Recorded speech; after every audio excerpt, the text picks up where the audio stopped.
ಜೈಲಿಗೆ ಹೋಗಿ ಬಂದ್ರು MLC ಸೂರಜ್ ರೇವಣ್ಣ ದುರಹಂಕಾರ ಮಾತ್ರ ಕಮ್ಮಿ ಆದಂಗೆ ಕಾಣಿಸ್ತಾ ಇಲ್ಲ. ಜೈಲಿಗೆ ಹೋಗಿ ಬಂದ್ರು ಬುದ್ಧಿ ಕಲಿಯದ JDS MLC ದೃಷ್ಟಿ ತೆಗೆಸಿದ ವಿಚಾರ ಪ್ರಸ್ತಾಪಿಸಿ ಕುಹಕ ಮಾತುಗಳನ್ನಾಡಿದ್ದಾರೆ ಸೂರಜ್ ರೇವಣ್ಣ. ಹೊಳೆ ನರಸೀಪುರ ತಾಲೂಕಿನ ಅಗ್ರಹಾರದಲ್ಲಿ ಸೂರಜ್ ರೇವಣ್ಣ ಹೇಳಿಕೆಯನ್ನ ಕೊಟ್ಟಿದ್ದಾರೆ. ಅಗ್ರಹಾರದಲ್ಲಿ ನೆನೆ ರಾತ್ರಿ ಆಯೋಜಿಸಿದ್ದ ಬರ್ತ್ಡೇ ಕಾರ್ಯಕ್ರಮದಲ್ಲಿ ನಾಲಿಗೆ ಹರಿಬಿಟ್ಟಿದ್ದಾರೆ. ನನಗೆ ತುಂಬಾ ಹುಷಾರಿಲ್ಲ, ಸೋಕಾದ ರೀತಿಯಾಗಿತ್ತು, ಅದಕ್ಕೆ ದೃಷ್ಟಿ ತೆಗೆಸಿದ್ರು. ನಾಯಿ ಕಣ್ಣು, ನರಿ ಕಣ್ಣು, ಕೆಟ್ಟ ಆ ಪದವನ್ನು ನಾವು ಕೂಡ ಬಳಕೆ ಮಾಡಬಾರ್ದು, ಅಷ್ಟರ ಕೀಳು ಮಟ್ಟದ ಪದಗಳನ್ನ ಬಳಕೆ ಮಾಡಿದ್ದಾರೆ. ಮನಸ್ಸಿನಲ್ಲಿ ಅನ್ಕೊಂಡೆ ಕೆಟ್ಟ ಕಣ್ಣು ಅಂತ ಯಾಕೆ ಹೇಳಿಲ್ಲ ಅಂತ ಹೇಳಿ ನಾವು ಹೇಳೋದಕ್ಕೆ ಸಾಧ್ಯ ಆಗೋದಿಲ್ಲ ಅಂತಹ ಪದಗಳನ್ನ.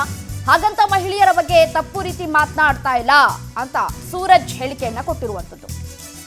ಪಾರ್ಟಿ ಒಳಗೆ ಇದ್ದು ಮೋಸ ಮಾಡಿದವರಿಗೆ ಈ ಮಾತನ್ನ ನಾನು ಹೇಳ್ತಾ ಇದ್ದೀನಿ.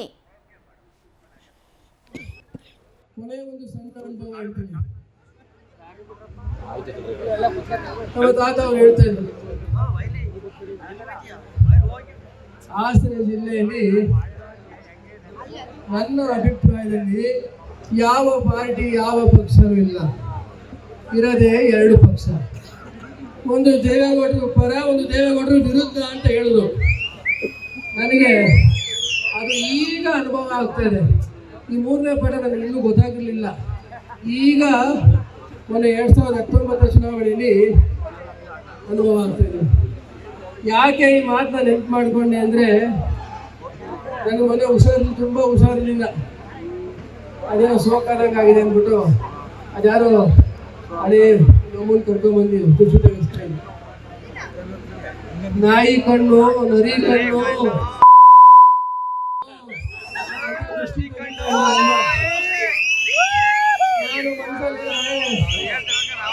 ಮನ್ಸಲ್ಲಿ ಅನ್ಕೊಂಡೆ, ಯಾಕವ್ವ ನೀನು ಹೇಳಿಲ್ಲ, ಇವತ್ತು ಯಾವ್ದಾರಂತ ಮಹಿಳೆಯರಿಗೆ ಇದು. ಇದೇ ವಿಚಾರಕ್ಕೆ ಸಂಬಂಧಪಟ್ಟಂತೆ ನಮ್ಮ ಜೊತೆ ಮಾತನಾಡಲಿಕ್ಕೆ ಶ್ರೇಯಸ್ ಪಟೇಲ್ ರವರು ಇದ್ದಾರೆ, ಹಾಸನ ಸಂಸದರು. ಸರ್ ನಮಸ್ತೆ. ನಮಸ್ತೆ ಮೇಡಮ್. ನಮಸ್ತೆ ಸರ್. ಸದ್ಯಕ್ಕೆ ಇವರು ಬುದ್ಧಿ ಕಲ್ತಂತೆ ಕಾಣಿಸ್ತಾ ಇಲ್ಲ ಅಲ್ವಾ? ಏನ್ ಹೇಳ್ತೀರಿ ಸರ್ ಸೂರಜ್ ಬಗ್ಗೆ ನೀವು? ಕಲ್ತಿರೋ ಒಂದು ಏನಂತ ಹೇಳ್ತಾರೆ ಗುಣ ಆಗಿದೆ. ಒಬ್ಬ ಮಹಿಳೆಯರ ಬಗ್ಗೆ ಈ ತರ ಮಾತಾಡೋದು ಖಂಡಿತವಾಗಿ ಇದು ಆಕ್ಷೇಪಾರ್ಹ ಪದ ಉಪಯೋಗಿಸಿದ್ದಾರೆ. ಅದಕ್ಕೆ ನಾವಂತಲ್ಲ, ಯಾರು ಅದಕ್ಕೆ ತಪ್ಪು ಮಾಡಿದ್ದಾರೆ. ಜೊತೆಗೆ ಒಂದು ಸಾಂವಿಧಾನಿಕ ಹುದ್ದೆಯಲ್ಲಿ ನಾವಾಗ್ಲಿ ಶಾಸಕರಾಗಿ ಸಂಸದರಾಗಿದ್ದು ಈ ಪದ ಉಪಯೋಗಿಸಬಾರ್ದು ಅಂತ ಕಾನೂನಲ್ಲೇ ಇದೆ.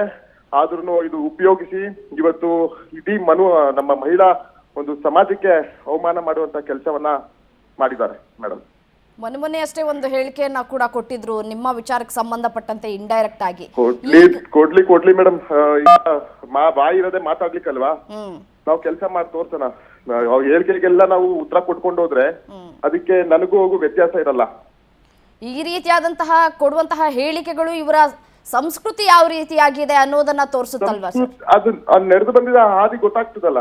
ಅವರು ಒಂದು ಭಾಷೆಲೆ ಉಪಯೋಗಿಸುವಂತ ಭಾಷೆಲೆ ಅವರು ನಡೆದು ಬಂದಿರೋ ಹಾದಿ ಗೊತ್ತಾಗ್ತದೆ.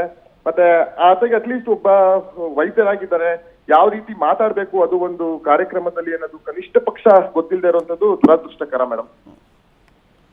ಓಕೆ ಸರ್, ಧನ್ಯವಾದ ಪವರ್ ಟಿವಿ ಜೊತೆ ಮಾತನಾಡಿದಕ್ಕೆ. ಇನ್ನು ಶ್ರೇಯಸ್ ಪಟೇಲ್ ರವರು ಕೂಡ ಮಾತನಾಡಿದ್ರು, ಯಾವ ರೀತಿಯಾದಂತಹ ಮಾತುಗಳನ್ನು ಆಡ್ತಾ ಇದ್ದಾರೆ ಅನ್ನುವ ವಿಚಾರವನ್ನು ಅವರು ಕೂಡ ಪ್ರಸ್ತಾಪ ಮಾಡಿದ್ರು.